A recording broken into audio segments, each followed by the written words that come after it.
Hi, welcome back to Healthy Ambitions. I'm Dr. Tammy and I'm here with Debrah Way from Baxter Regional, and we've been talking about rehab. She's an occupational therapist there, and some of the neat things that you have, and you've got some programs too. Yeah. I want to make sure you get those in. Yeah, we do a stroke rehab support and education group.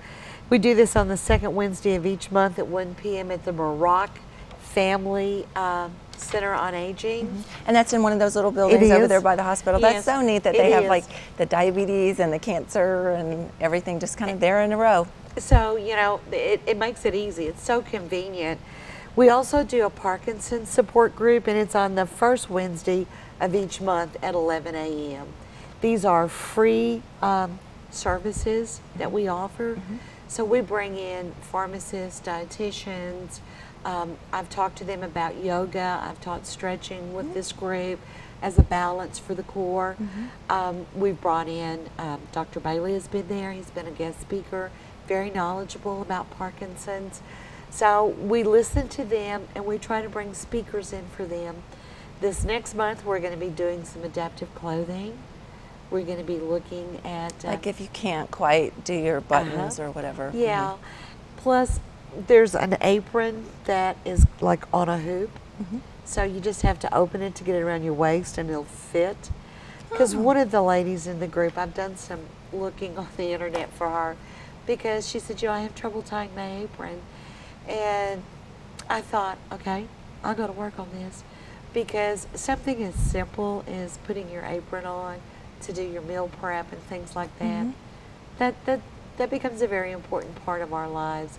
All the things that we do that identify and make the statement of who we are the things that I try very hard to make sure that people can keep.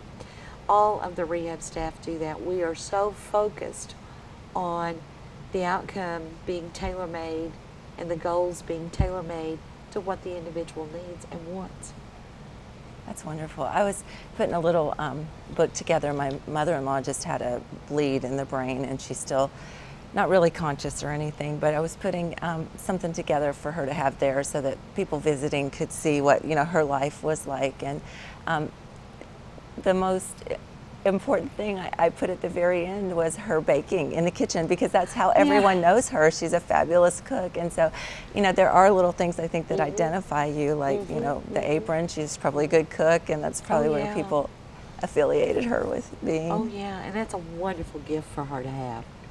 I hope she does wake up. I hope things do get better. Yeah, that's always such a tough thing, because rehab you can start to do things with, but when they're not responding, then it's kind of bad news. It is, it is.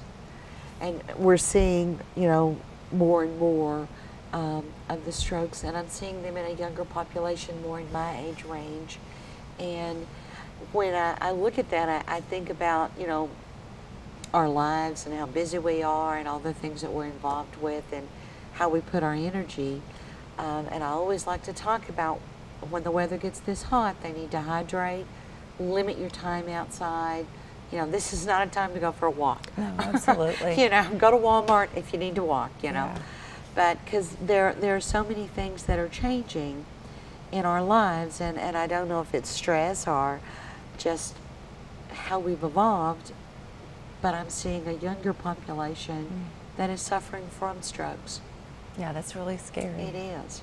Yeah, sometimes I think it's diet. We have so many preservatives, and who knows everything in our food, and who knows what, you know, that does. I know when I was in residency, we saw even, you know, younger in 20s and 30s, but a lot of that was drug related. So if, you know, if you're on the edge of getting involved with, you know, the meth or anything like that, don't do it, because it can be so devastating, so debilitating. Oh, it can be.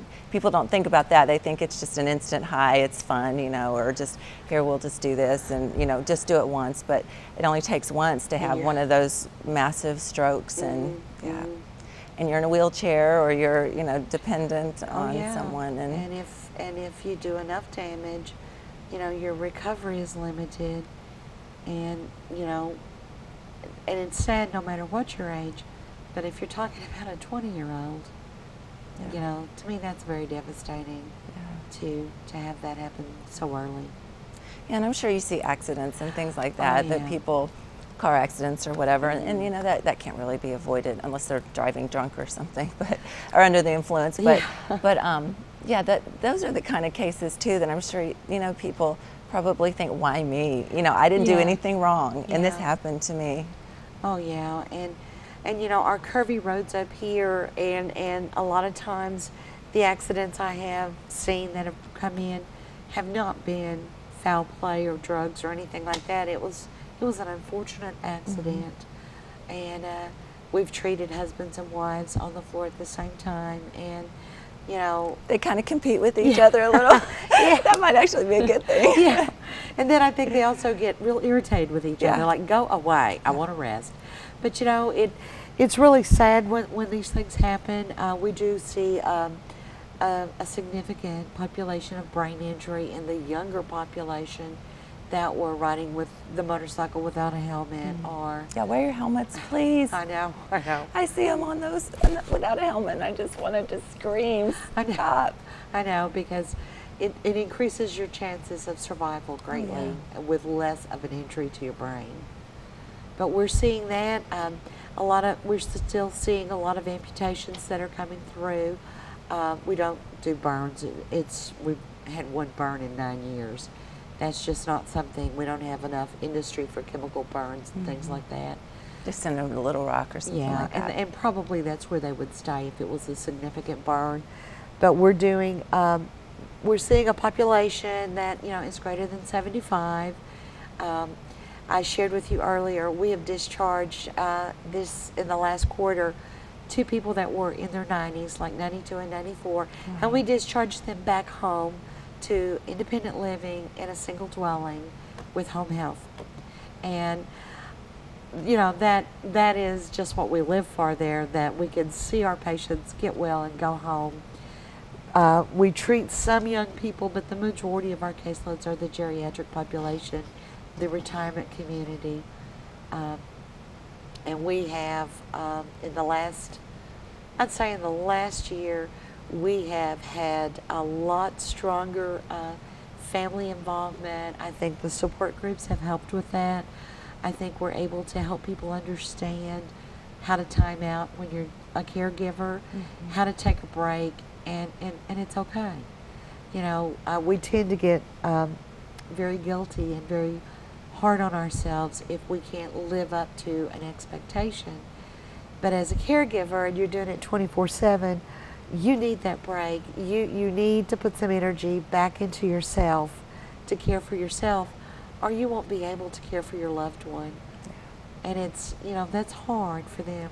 Yeah, I always say it's like on the airplane when you put the oxygen on yourself first, you know, and that's counterintuitive because you think you want to stick it on your child, but you have to be able to stick it on your child or whoever else. That's so, right, yeah, absolutely right. Preserve yourself, and then you can help everyone else.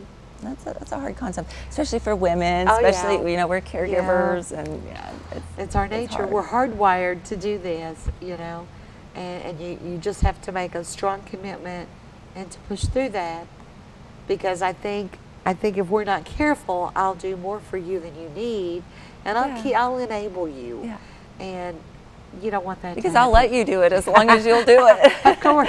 And then I don't learn. It's kind of like my 6-year-old, you know, he'll do whatever we'll do for him. And it's hard sometimes to step back in that role and to say, you need to do this for your own independence, your own sake, and maybe for your wife's sake 20 years down the road. But in your case, those patients need to do for themselves, because that 14 days is quick, and they're going to be out there. And it is very quick. And you know, sometimes they'll be very tired and we'll give them rest breaks, and they'll say, well, can you do this for me this time and I'll do it next time? No, you do all you can, and I'll pitch in when you can't go further, because we're not going to go home with them, and we're not going to be the ones that are going to care for them for the long haul.